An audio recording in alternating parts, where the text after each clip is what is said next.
Hello. I heard this is where the Michaels are meeting up. Yeah, only Michaels. Only Michaels. I mean, there's Yeah, quite a few. yeah, Probably yeah. meet It's like the.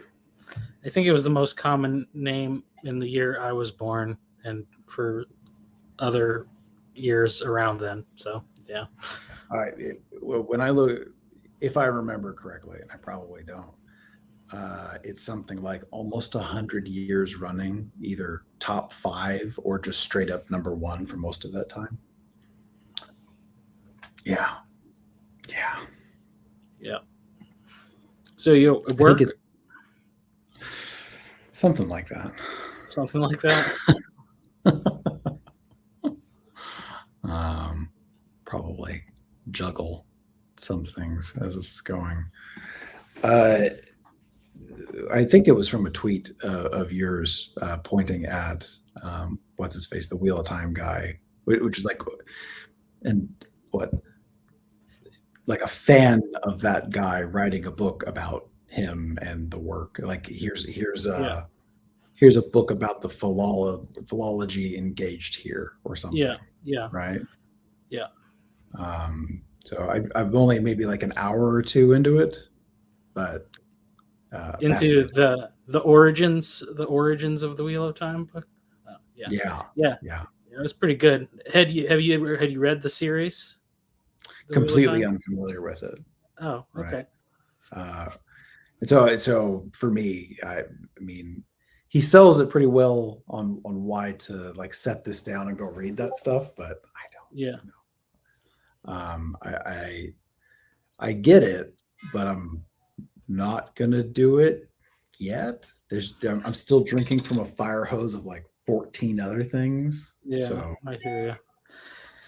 Well, I mean, that's so like my whole thing, like, up until I don't know 3 4 years ago, I uh, would primarily spend like a lot of time reading fiction, and especially like fantasy and science mm, fiction and stuff like that. And it's just like, well, I like that stuff. And of course, everybody knows like Narnia. Narnia is like the most like this is Christianity with animals like as characters, and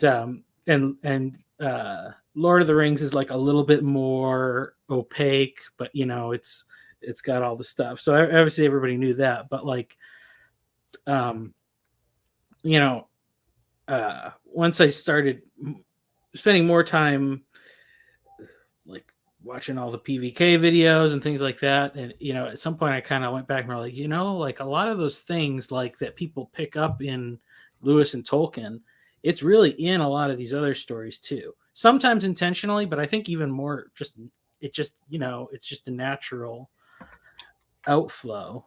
And I think the amount of like it's not my as I say it's not bad the amount of like analysis that people have done of Lewis and Tolkien, but like we should spread that love a little bit more to some some other some other series. so as a um, resentful pseudo Protestant. I grew up Pentecostal, but there's like a uh, in those circles where I'm from, it's in a lot of ways it's still very Protestanty. It's like or Baptist. Mhm. Pentecostals are sort of like Baptist plus. Yeah, Uh, and there's an inherent distrust of Tolkien in those circles. Uh, they're like, he's talking about dragons and witchcraft, something like that, right? Don't want. yeah, Uh, and then they kind of like Lewis.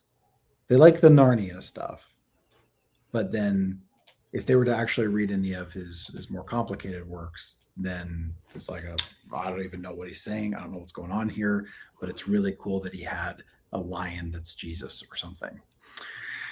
Um, uh, Coming back to uh, shades of Christianity or to any of this little corner or the Orthodox Church or whatever this journey has been, I had a deep hesitancy to engage with any of Lewis's stuff, and Tolkien either. And I don't really care about fantasy, and I don't really care about fiction. My time deep into rational materialism was to largely reject the waste of time of fiction, even if I could see some intrinsic values to it. So, to my surprise, part of this little corner engagement and algo, if you will, landed me on Ryan Reeves' work on YouTube, who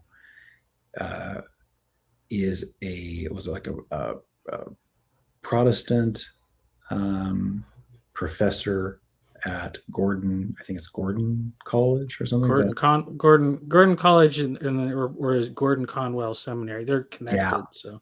Yeah. So does a deep dive on church history and lots of seminary theology-ish things. Has a whole series on Tolkien and Lewis, their relationship. And so at the same time, I'm down this Peter Peugeot rabbit hole. I'm starting to see how some of this connects with Lewis and Tolkien's work, and PVK continuing to pontificate on Lewis's work. In some ways, he's like the current steel man of Lewis, right? In some sense. So all that rambling to say, I'm a real hesitant convert over to the beauty that I'm only even starting to seriously engage with from Tolkien and Lewis. Here's my question to you: from what's the guy's name who does the Wheel of Time stuff? Robert Jordan.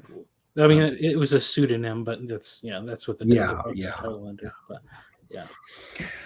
So the author of that book was talking about Robert Jordan's path, and if I understood it correctly, he was saying that had he been a little bit later in his time, that he would have ended up a more ardent defender, or I think that he was saying he would have ended up a more ardent defender of like a corrupt patriarchy, right? And the imbalances of that, right?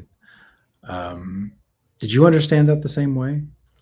Well, it's weird. So I think I was talking to my brother, because my brother's read all the books, and he's the one that lent me the Origins book. So I was talking to him about it the other day, and I think the author's like a little bit wrong, because he's saying like Robert Jordan was trying to make like a feminist, a feminist like fantasy or whatever. Mm-hmm. I think in some ways it's interesting, because so like the basic premise in the world is that like both like there's a source of magic, and both men and women access it in different ways, but the male half has become corrupted. And so any male users of magic eventually go crazy and kill their relatives and destroy the world. That's why the world is horrible. So women are in charge, because they're the only ones that can safely use magic. It's interesting because, like some people have said, like we are now in like a gynocracy, like that's the state of our world here in the West or whatever. So in some sense, it's like, well, you can kind of see like, Peterson even talked about that. It's like, we don't know what it's like to enter into a period of history where like women are really in charge of like society as a whole. But I think that he was wrong about. Depends on whether you read Isaiah. Yeah. In what regard?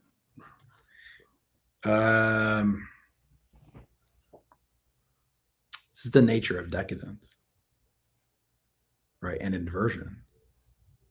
Like we do know, we haven't experienced, right? like individually, like you and I, and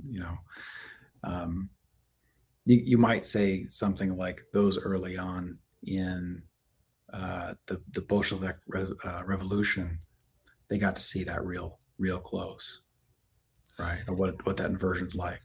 Yeah. Well, I mean, I do think, I think like there is the patterns of history and stuff, but I don't think that you can ever say like anything is completely analogous. So I do think there are unknowns about like our state of the world that we're in now and the way things are going in the future that are a little bit unpredictable. But I think that's totally true. yeah. Right. And right, so I would go, that's definitely true. And there's definitely patterns. Yeah. Yeah. Right. And both things are absolutely true. Here's an individual circumstance of this. And there's also nothing new. Right. And both things are we got to like hold them in both ideas in our head at the same time. Yeah. I mean, I think that's like, like when you talk about like the fractal thing, and you look at like, that Mandelbrot set. The Mandelbrot set is this thing in the middle, like, and it doesn't like the space outside of it is constantly always outside of it. But when you go inside, that's when you find like the infinite and the new stuff.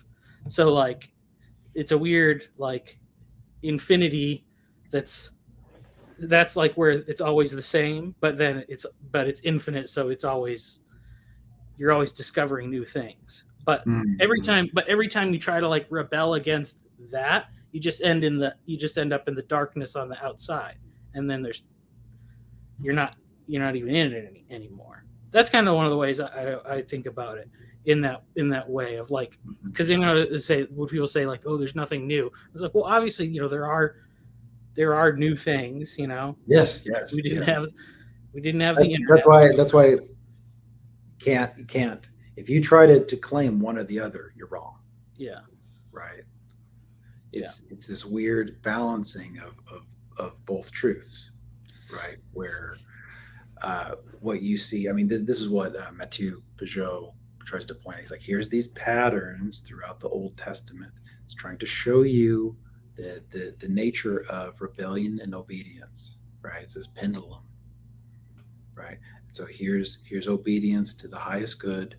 Here's a people in decay and in decadence, right? And their rebellion, and then it only goes so far. It's the prodigal son journey over and over again, right? Yeah. Anyway, so what I was just saying is that guy was saying basically that he was trying to like write a feminist fantasy, which I kind of disagree with, because, and this is what I was talking to my brother about, he kind of agreed with me, because like in the beginning, the first book is like the most like Tolkien, which is why people like say it's like, oh, he's just like copying Tolkien. It's like, if he was trying to copy Tolkien, he would have not copied him so much. Like he would have changed more stuff so that like people wouldn't like he was overt in a way because he wanted people to like recognize it. Because basically he was saying like Tolkien and my world and all other myths exist in this real world of like human myth.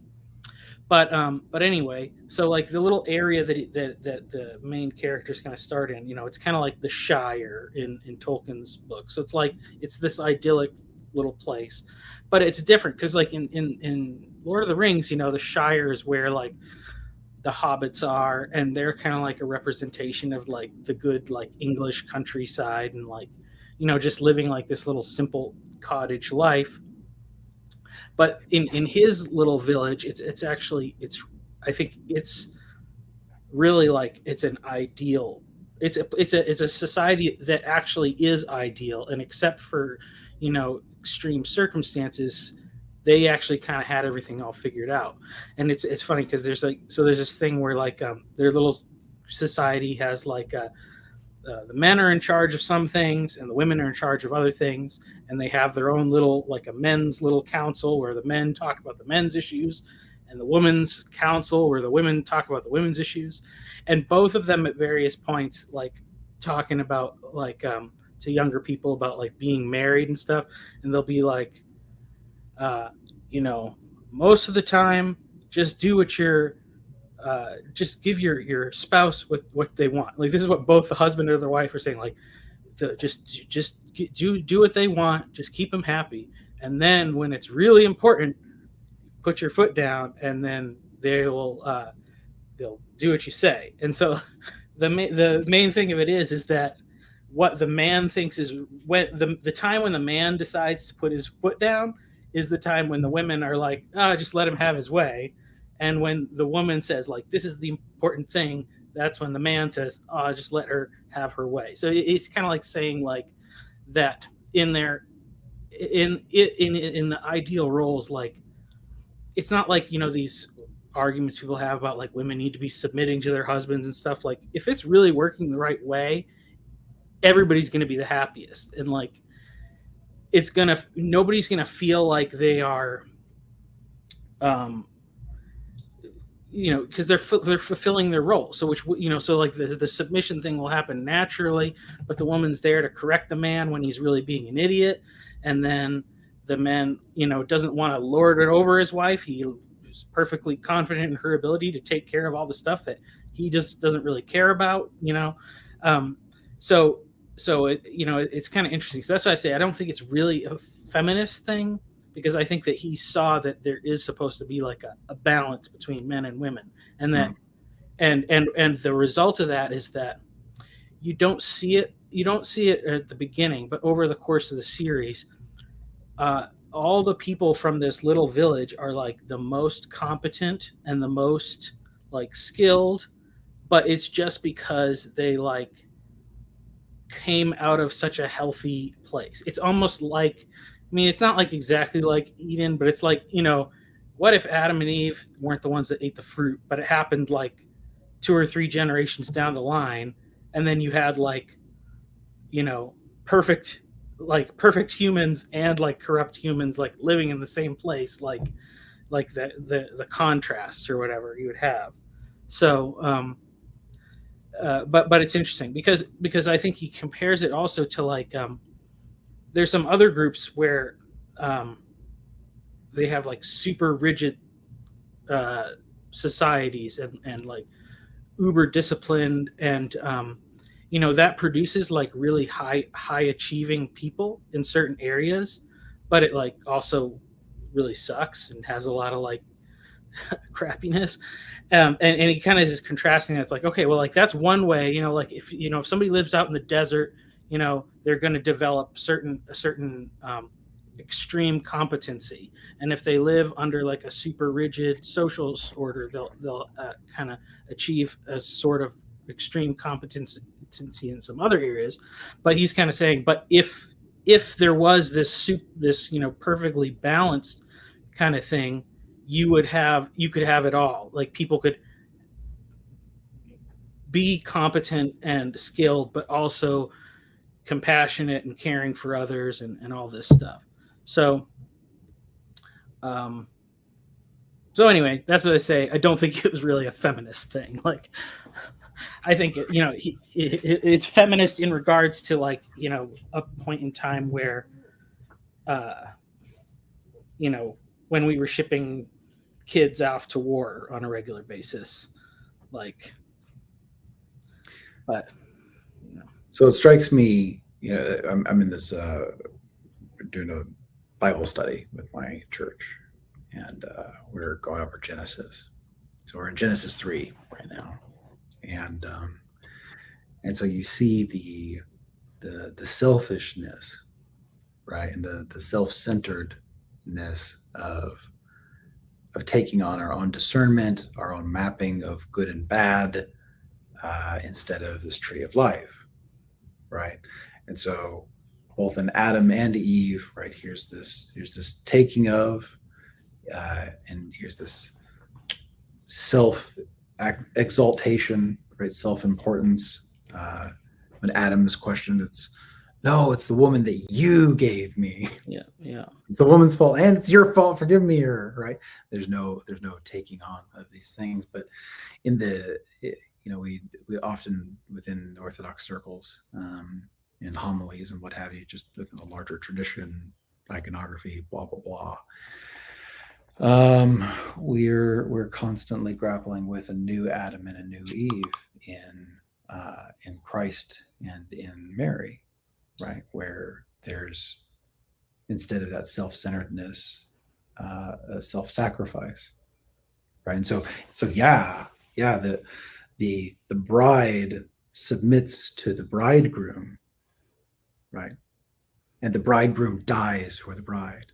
And they both submit to each other and they both die for each other, right? And in that, they're both lifted up to the highest version of themselves, right? And that's like a completion of creation, right?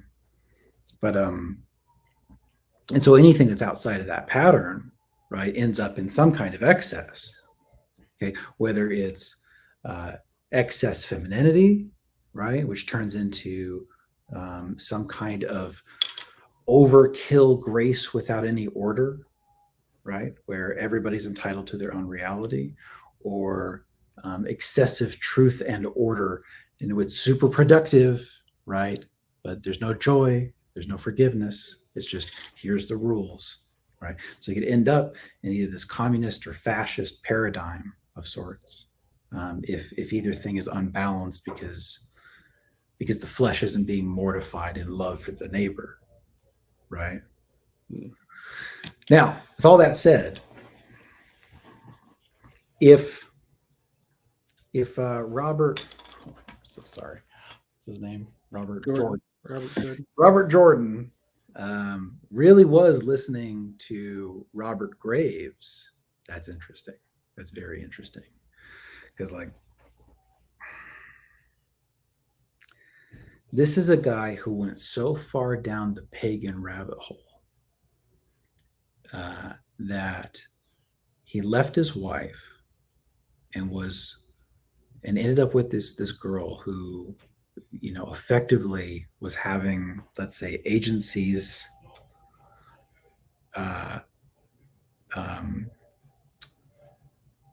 move through her to such an extent in the law of death that she throws herself out a window, right? Survives, right? Even tries to take her out to like some island and go chill.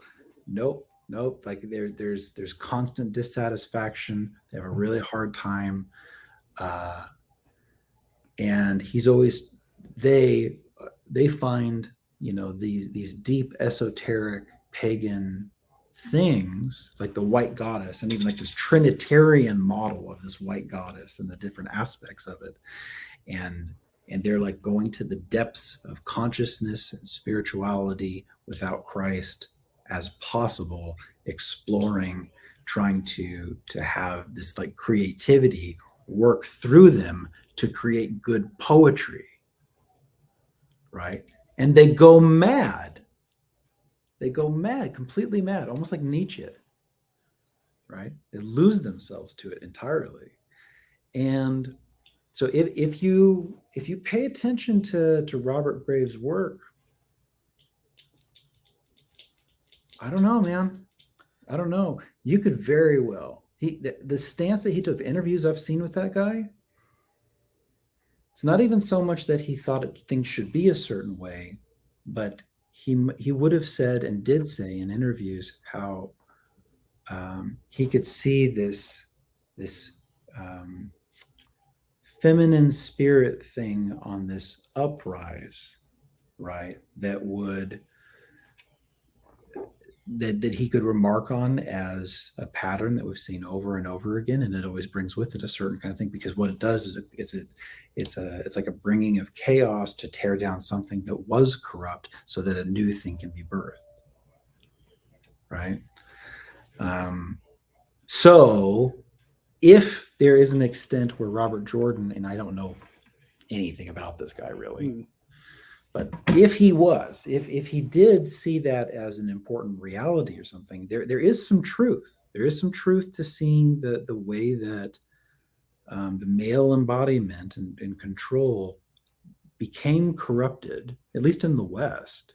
We can see the ways that it became corrupted. We can see the ways that it was unbalanced. and how it wasn't good to women. And so this is like a natural consequence of that sin. Yeah, it's interesting. So in reading the thing, like I kind of feel like, you know, because he's a Christian. He was Episcopalian, which is kind of funny. It's like, you know, but like he said, he was he was really serious about it. Apparently, you know, he was having the Eucharist multiple times a week and stuff. Like that was an important part of his life. But he seems like he almost kind of just he liked, so he was kind of trying to do the philological thing but projected forward. So because the main thing would be, you know, to say like, oh, you know, you take this word, the same word for a certain thing in multiple languages, and you try to kind of see like what the roots were, like how that changed over time. And he's kind of trying to see like, well, what if, you know, these different things all kind of develop like into the future. And I mean, and so I think there was like, it's very clear in the writing thing, because first he thought it was going to be like 3 books, and then they signed a contract for 6, and then it was going to be like 9, and it ended up being 14 books. So clearly he didn't have like a super clear like image of like, this is the arc of the story. He was really discovering through writing it. But it seems like he kind of picked some of these influences as kind of like, these are the limitations of what I'm going to think about. And I don't, and then, you know, he kind of stuck with it. Like, even it's funny because people, when the last book came out, a lot of people were kind of disappointed because, so it's called The Wheel of Time, and it's based on like, you know, it's not linear time like we usually think about, but it's like a cyclical pattern. And people were, you know, and at the end it's like, there's this choice where it's like, oh, the wheel of time could be broken, like there could be a finality, like the dark one could be destroyed, and like, you know, and that seems like I think that's the ending that a lot of people were kind of anticipating.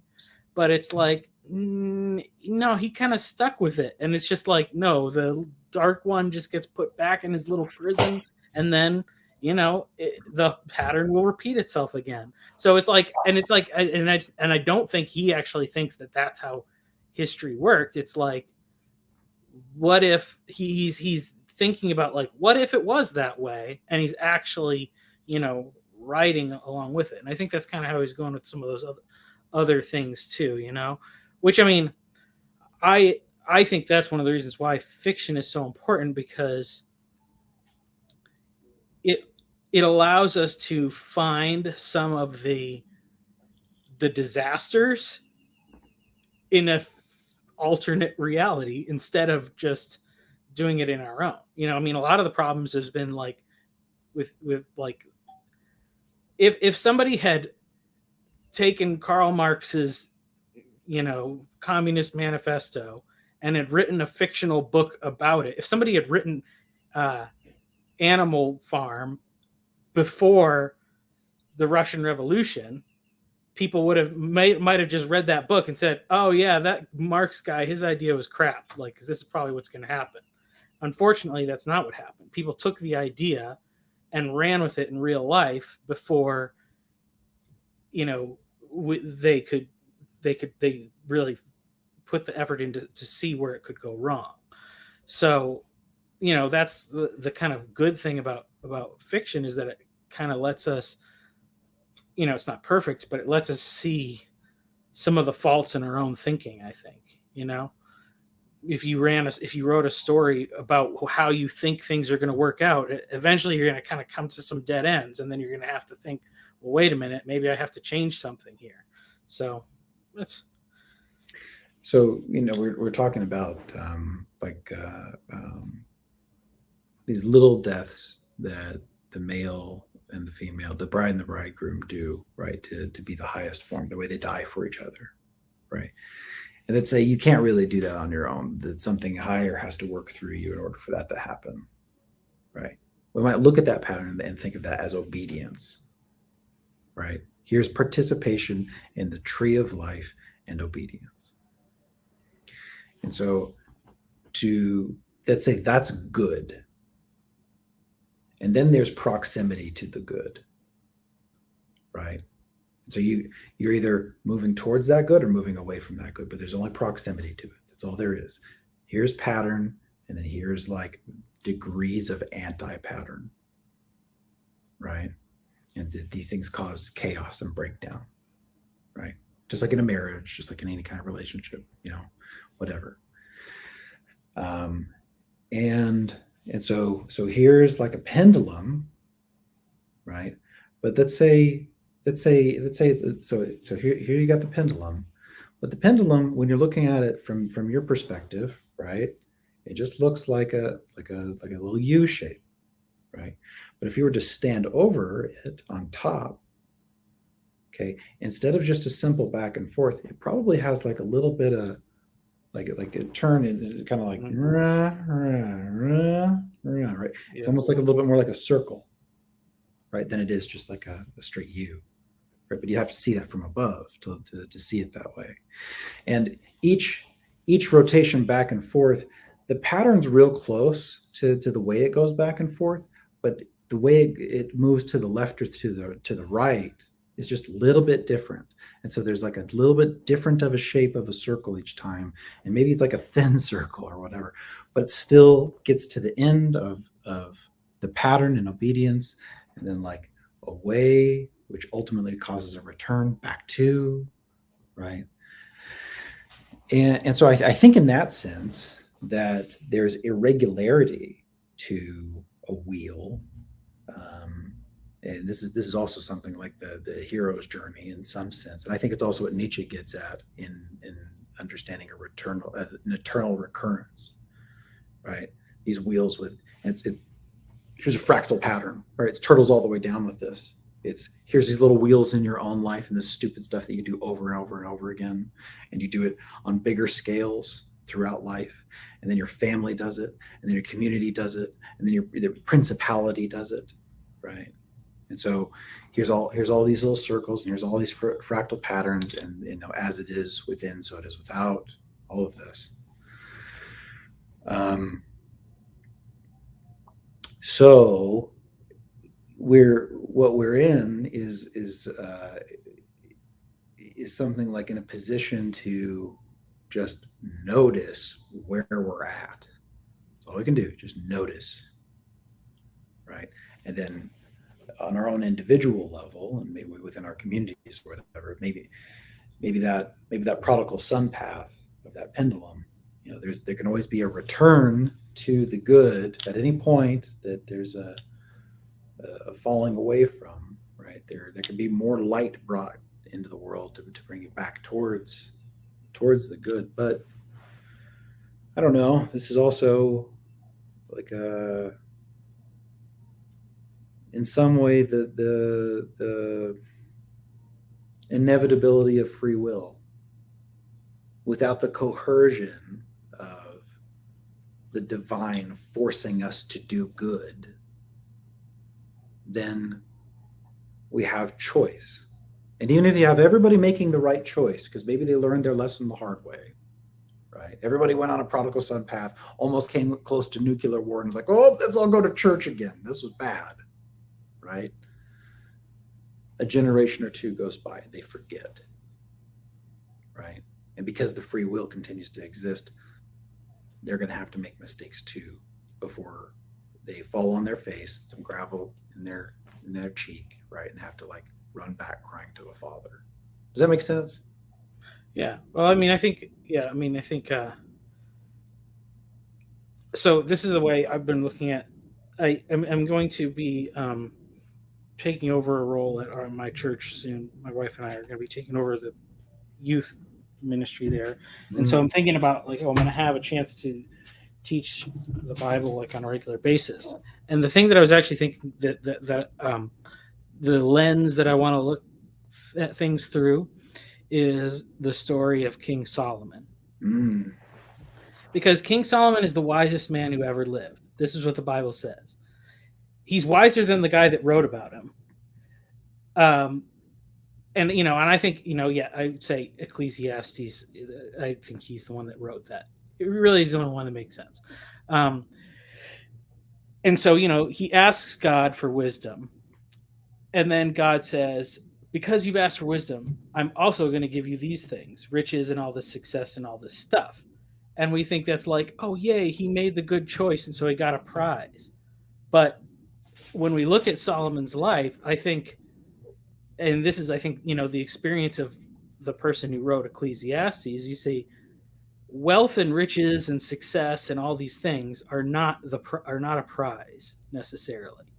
Because if you read what Solomon writes in Proverbs, he lived his life in many ways against his own advice. But he was the one that was wise enough to handle it, I guess. Or he and it's really interesting too, because like when God is making some kind of like a covenant relationship with somebody, he names them, or he changes their name. This is like the establishment of a relationship. God named Solomon right when he was born. He sent the prophet to come with his other name of Jedediah, to let him know that God loved him. Like, basically, it was like Solomon was the guy everybody knew. Like, David knew this is God's pick. He lived his whole life like set up in this role, and he fulfilled it in many ways as being like the most successful and having the largest kingdom and all that stuff. But like in many ways, his life was kind of like a prison, because like his destiny was to basically leave no stone unturned about what really is best in life. Because I think like one of the things that's a blessing about being poor is you can always imagine that your life would be great if you just had a little bit more money. If you never get the money, you don't find out that the money doesn't actually solve your problems. So you actually get to be happy because you're living life in anticipation. Solomon left no stone unturned. Like his life, he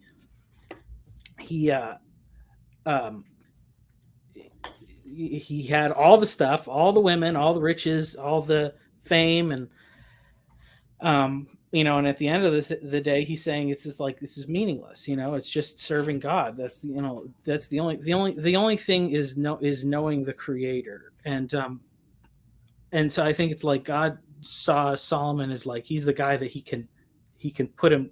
He's like a weird anti-Job in a way. It's like God knew Job could handle suffering, and he knew Solomon could handle success.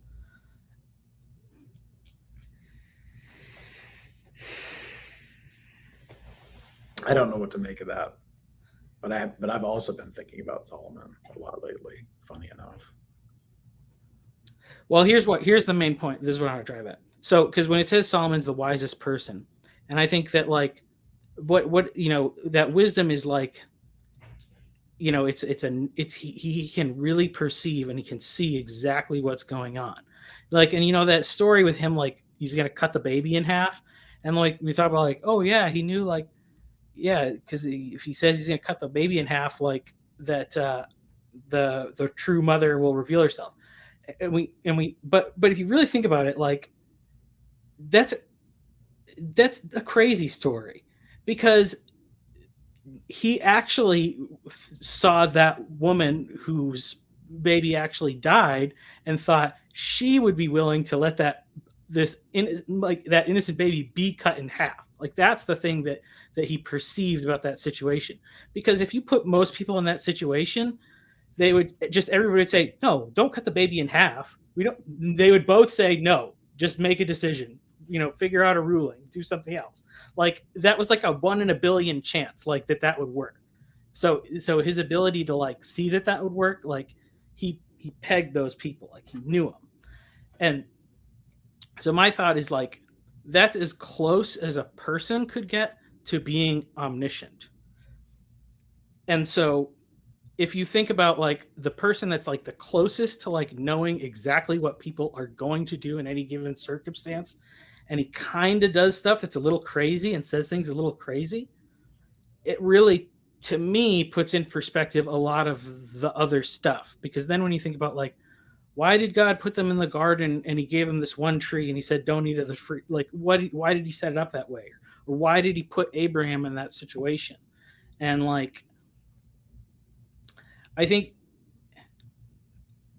you know,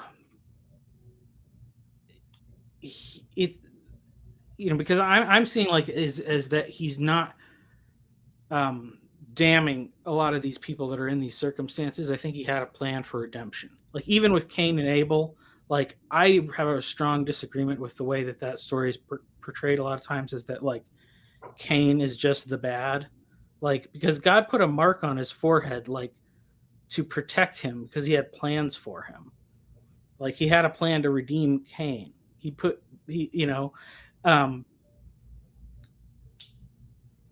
so it's just, I think looking at everything through that lens, it just really makes me like step back, and not to say like, yeah, we've had like certain interpretations of these things and they're functional and they work, but like I'm not exactly sure. Like it just makes me like want to pause with all of these stories and just before I jump to an absolute conclusion about like what's going on, because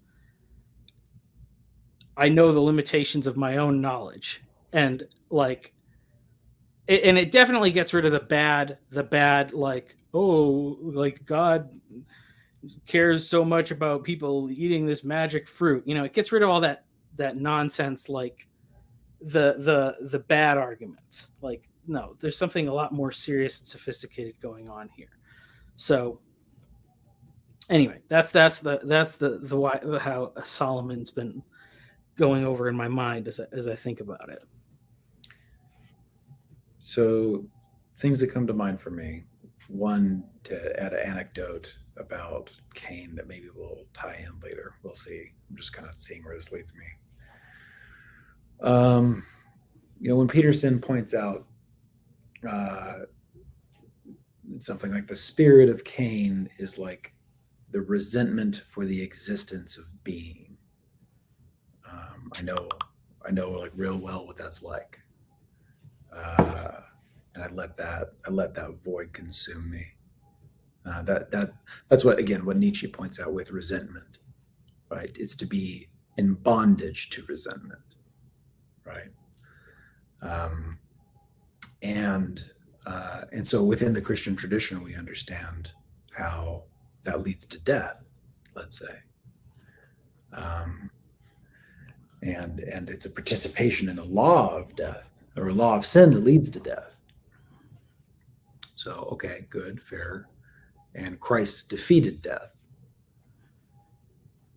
As far as I can tell, anyone, right, that transcends time, right? Christ, Alpha and Omega. This goes beyond any conception of time.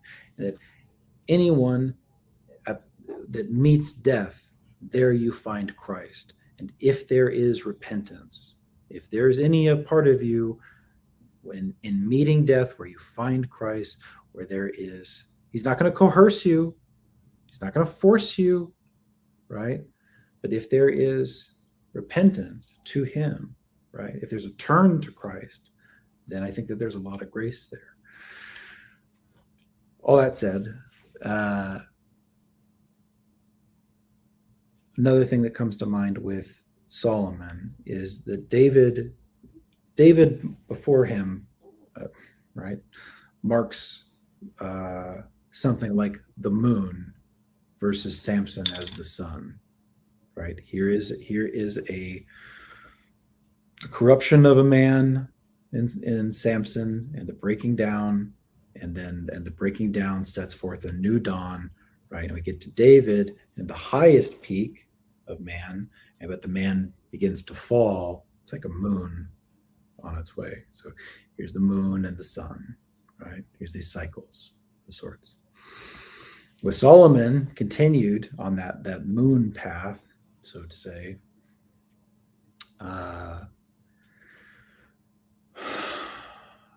I'm still kind of like reacquainting myself with Solomon. This stuff's pretty rusty, but from what I understand, not only was he not particularly good at controlling his own passions, but in some cases he was also making very, very foolish mistakes, like getting real close to implementing pagan idol worship in places where that shouldn't be coming close to happening. Okay, but you just used the word foolish, which is the antithesis of wise. So how Yeah, can he be wise if he's yeah, foolish? yeah. This is what I'm saying. This is what I'm saying. Like, it doesn't make sense. So So, it's like yeah, it's yeah. it's a paradoxical kind of thing. Like, it's Mhm. almost like Christ takes the punishment for our sins. Mhm.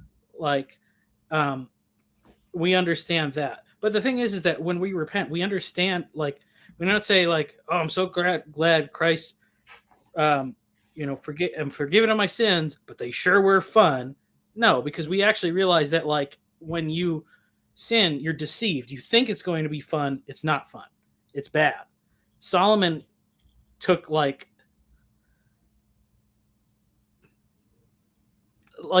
mean, that's the saying. Like, at his end, at the end, unequivocally at the end of his life, he knew none of that stuff is actually worth it. It doesn't do. The promises are empty. The devil's promises, you could say, the promises of sin. So he, in a sense, suffered not the punishment, but like the destructive aspect of sin on his own character. Wisdom seems to be something that you can't possess, you just can notice. Okay. And this is not a knowledge thing for sure. It's not a rationalization thing for sure. It's not our own discernment or own understanding. None of that. Wisdom is like a participation. In Greek, right? They're always using the term Sophia. There's a femininity to wisdom, and I think that that's really interesting.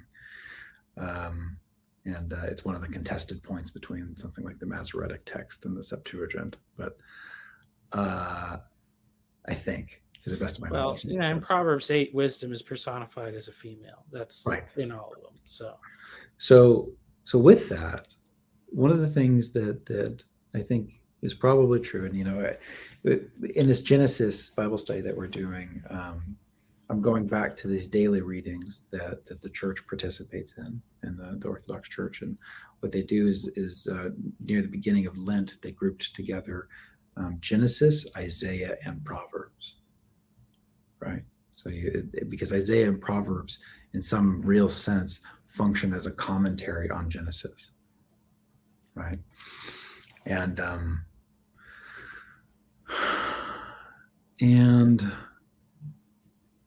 this participation in the tree of life, okay? So we have this understanding of our relation to God. It's like, here's the Father that's unreachable.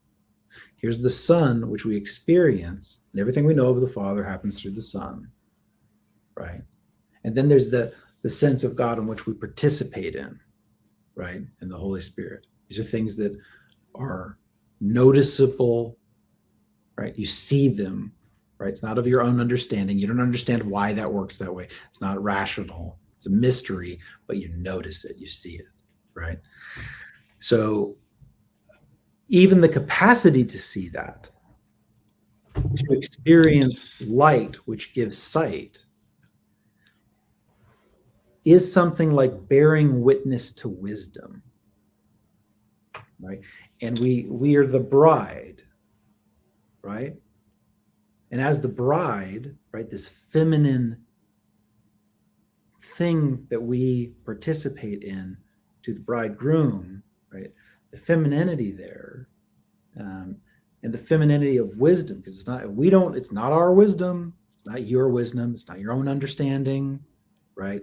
It's worked through you, it's noticed, and it's not only noticed, but it's also always oriented towards love of God and the neighbor, right? Because his love manifests in love for his children, and the body and the femininity that's there, wisdom, it's like this cyclical thing, right? So how can someone that makes foolish mistakes like Solomon participate in wisdom? All they can do is bear witness to it. right? It's not his, right? It's all he can do is go, here's what I notice about what wisdom is. I'm testifying. It's not mine, right? And the noticing of that in and of itself, right, and the glory to which that belongs is part of what he testifies in Proverbs, right? So it's certainly not within understanding, but it does show the way in which, and maybe even more so, as a foolish person that makes mistakes, you can so much clearly see the difference between your flesh, right? The works of the flesh, your own deceit, right? Your own selfishness, and how much different that is than noticing the divine that works through you from the highest good.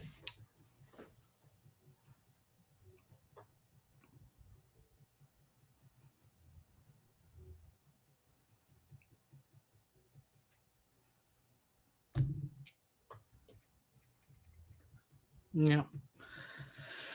I mean,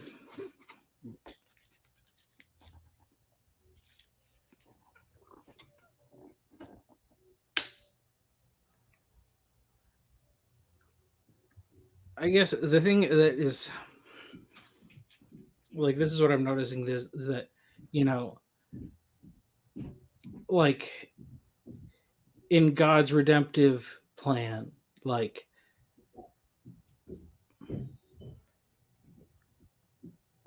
he,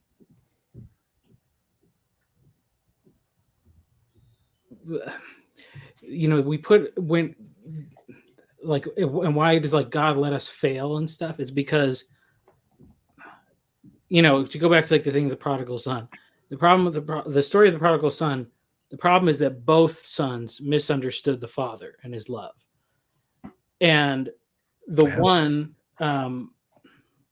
but at the end of the story, you know, it's only the prodigal that really does understand God's love. Like the older brother is not, he still hasn't figured it out yet. Um, and I so might say that neither one of them ever understand it, but they can participate in it. yeah, I think they can understand it.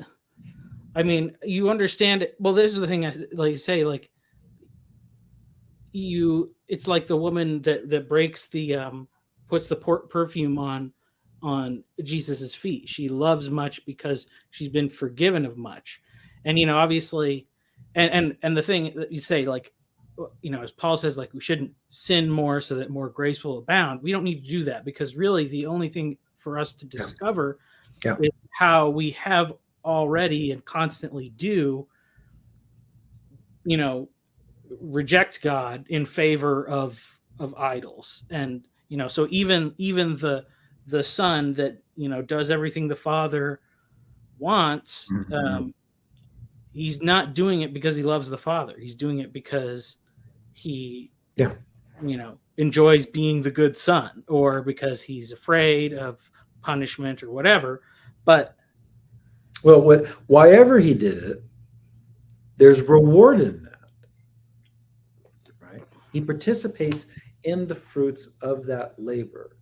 What he has to be careful of is the resentment of forgiveness for those who didn't do the same.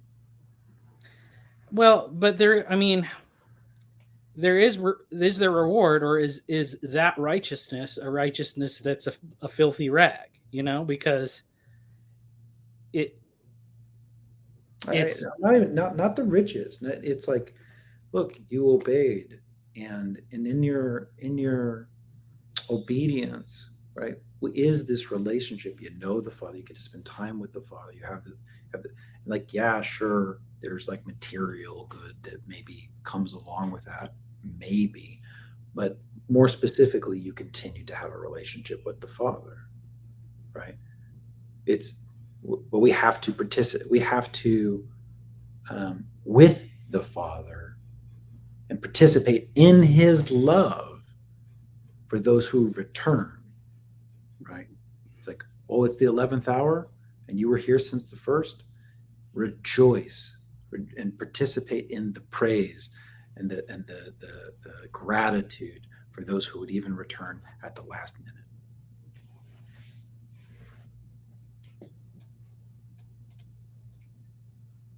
Right? Because the minute that you participate in resentment, right? As soon as you let that corruption in, now you've got a Cain problem and you'll kill the brother.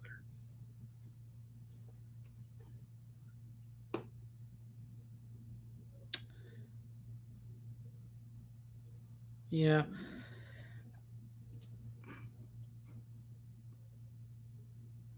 I think I just think that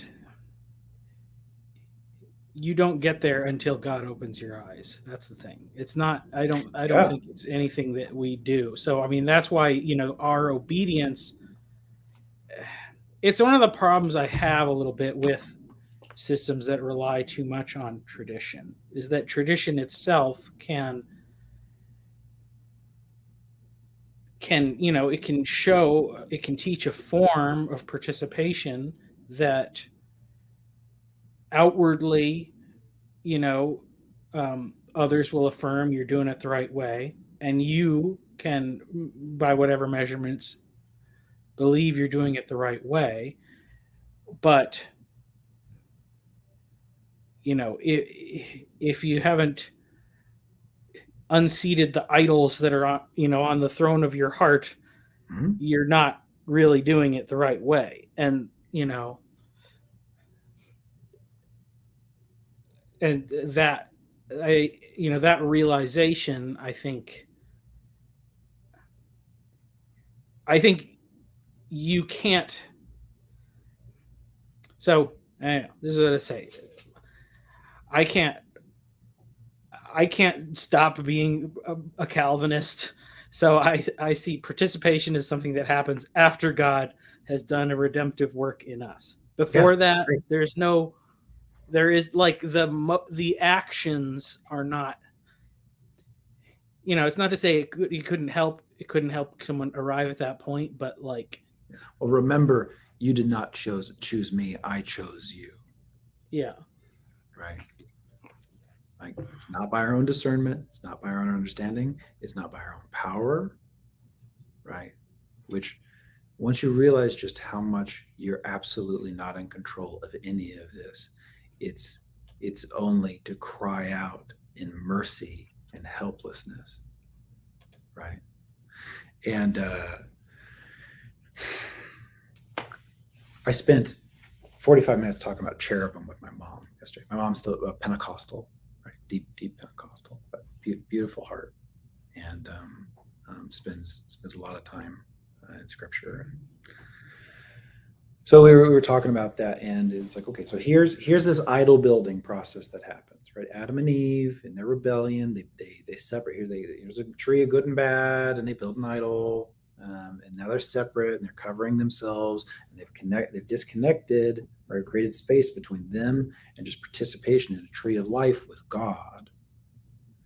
And now there's even cherubim at the gate separating you from Eden. Right. And the cherubim are really interesting. We find them all over the Orthodox Church. They carry these little sticks with cherubim emblems on them, and they have cherubim all over the places. And so you've got this human face, you've got an ox, you've got a lion, you've got an eagle. So I was talking through that with my mom and trying to see what we notice about it. And it struck me that what stands between us and the Garden of Eden, is this fractal reality that we see inside the cherubim. It's like Adam and Eve have relation to the cherubim, and yet the cherubim has a human face, right? That's what we understand with Ezekiel. So here's this human face, here's this eagle, here's this ox, here's this lion. So we see ourselves in the cherubim, but the cherubim are also the eagle, ox, lion. So ox it labors. The ox labors, right, and plows the field. It carries weight. It's like carrying your cross, something like that. The lion roars. It's loud. It proclaims, right? So now we've got something like your actions, your speech.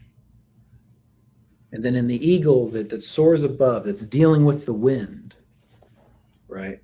And at that height, you can see so much higher, right? You're in this invisible high space, right? And all the things that are the effects of the wind, you're able to see them at this high place and participate in them, right? And so it's something like also understanding the nature of sin in the reverse order. It starts in your spirit. You feel these like fiery darts, right? And the fiery darts start manifesting in your speech. And then your speech becomes your actions, right? And all of a sudden you're in bondage to sin. And so, as far as I can tell, our participation in obedience that separates us from participating in Sophia, let's say, in the tree of life, rather than our own mapping of good and bad, is in mercy and in helplessness, lifting up our heart and our spirit, right? In our labor and in our speech. It's like you got to give it all up. Give it all up.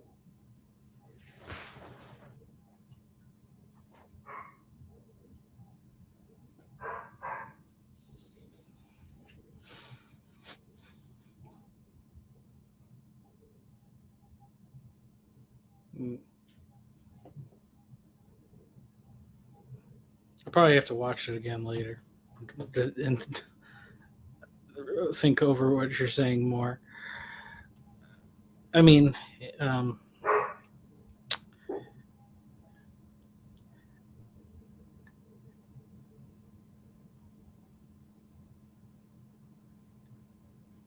it's, yeah. I mean, I think that the giving up and that is, I mean, that's our posture, that, and the ultimate participation is Christ lives through us. So for Christ lives through us, it's us that needs to die. That old man needs to be removed. And I've been going through, in my church, we have a men's group. We've been going through the book, The Normal Christian Life by Watchman Nee. And he's going through Romans, and he does it he really lays it out in a great way. Well, basically just talking about this, sense of how, we have this old man, this dead flesh that wants to be alive, but anytime we let it rear its head, we immediately fail. And so it really is about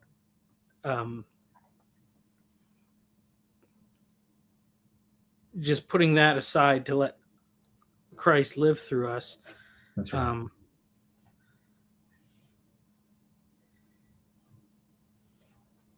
I think it's just, there's not necessarily a formula of how to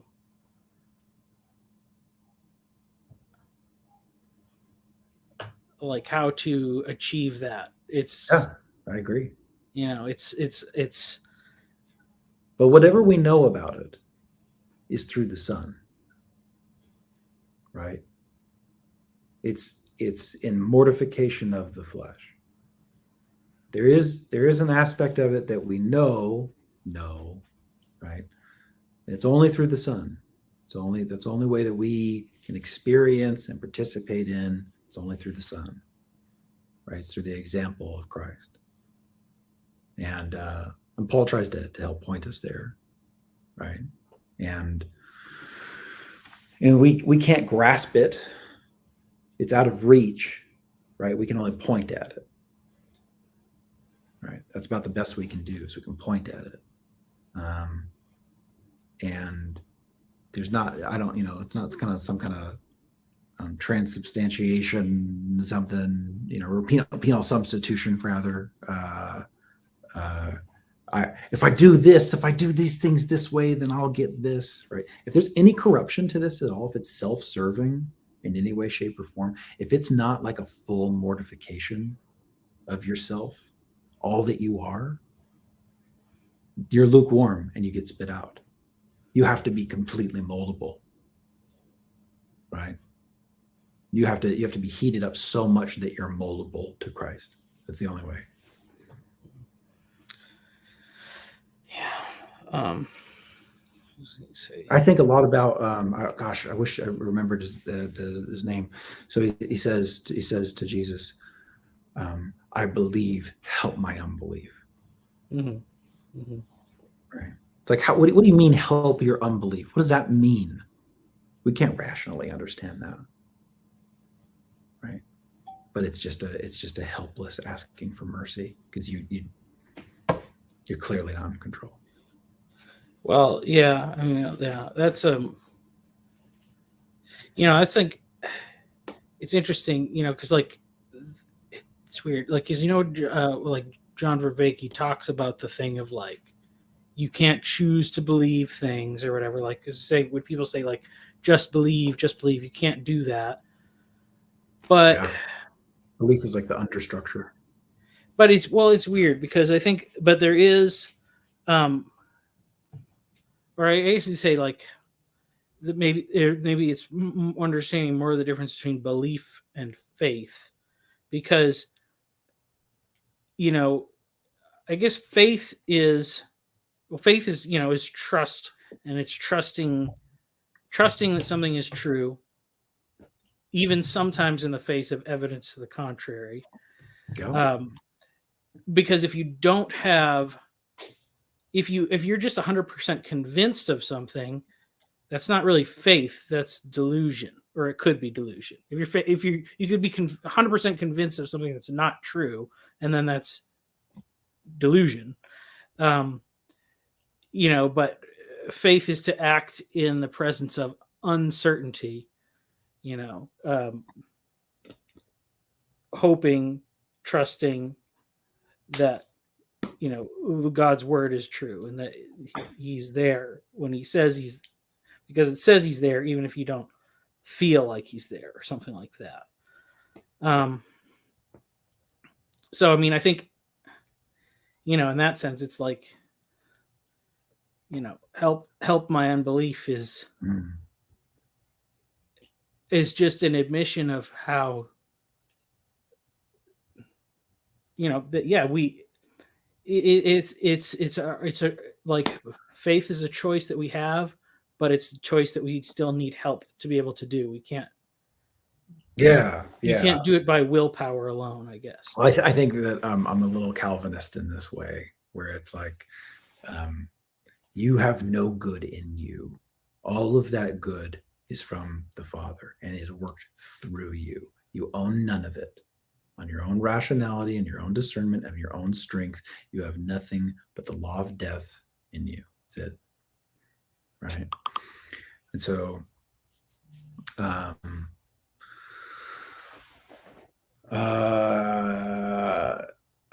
gosh, I lost the thread. There was something else I was going to add to that, and I don't remember what it was. Well, I guess the thing, so my thought too, with kind of that approach of like thinking about Solomon, is looking through, studying, especially the Old Testament and everything that leads up to Christ. Like, on the one hand, like, we read these stories and we say like, here's what they should have done. This is what they did wrong. This is what they did wrong. But,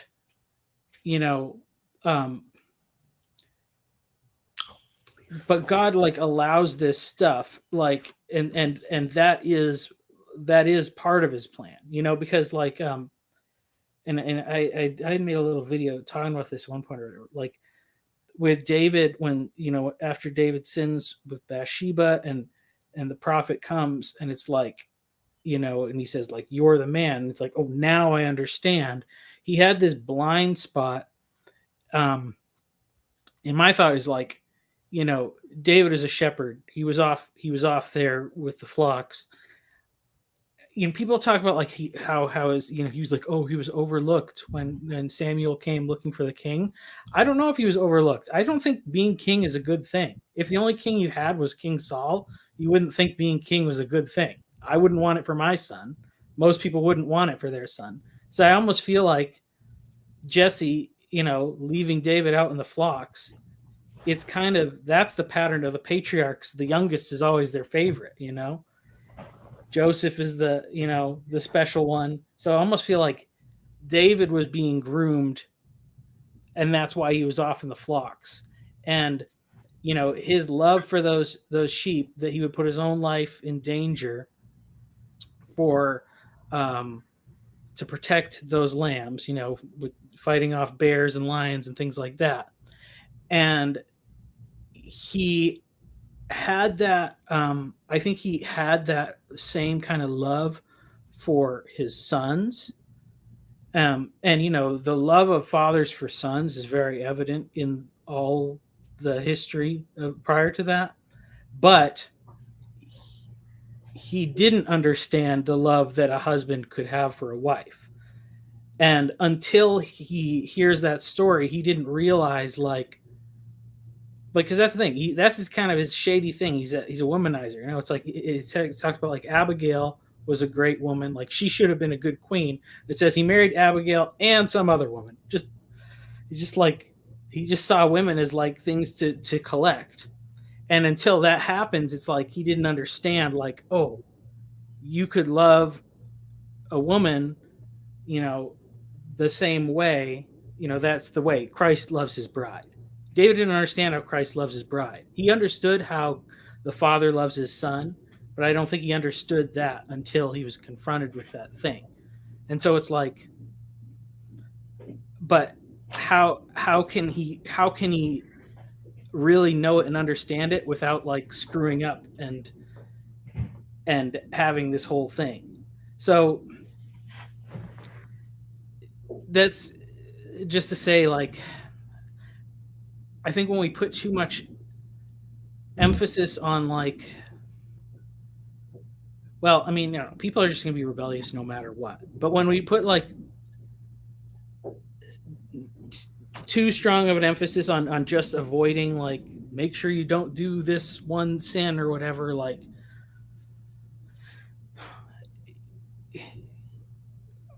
I think inadvertently teach the wrong thing. And I don't think people have to like sin to learn. I mean, our sinning is inevitable, so God will always use it to teach us. But like,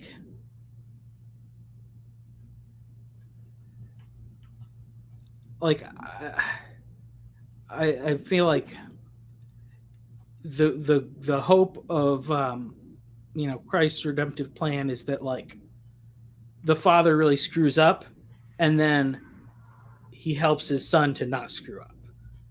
But like, not just by scaring him with consequences, but really like showing him how he was wrong about his understanding of God. So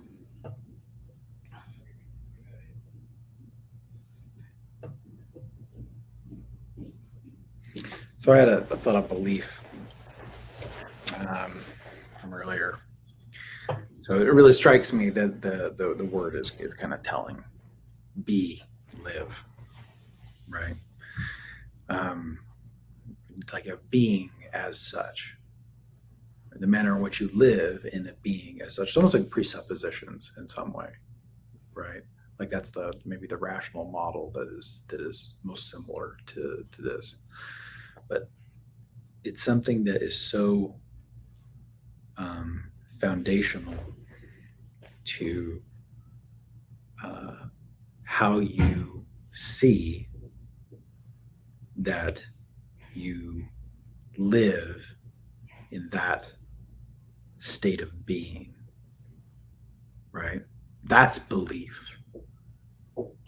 And I think a path to changing what you believe is maybe to choose to act on faith, right?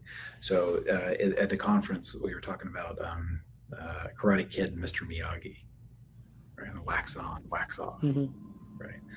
So he's like, I don't understand. Why am I doing this? Yeah. Why am I doing this? And so he had to operate on faith to do the thing over and over again, do the thing over and over again. And then when the time came, by operating in faith, he chose to have faith, even though he didn't believe it. It wasn't foundational for him yet, right? It wasn't worked into his very essence of being. It's one way to maybe try to say it. But by stepping out in faith, right, over time it took hold, right? You find yourself like, oh, I'm now participating in, right? I now embody this something, right? It's a part of being now. My thing's making a horrible sound.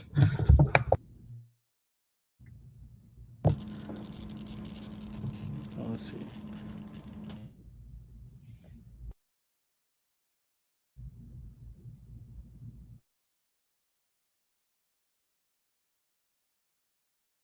Sorry. Yeah, your thing is making a terrible sound.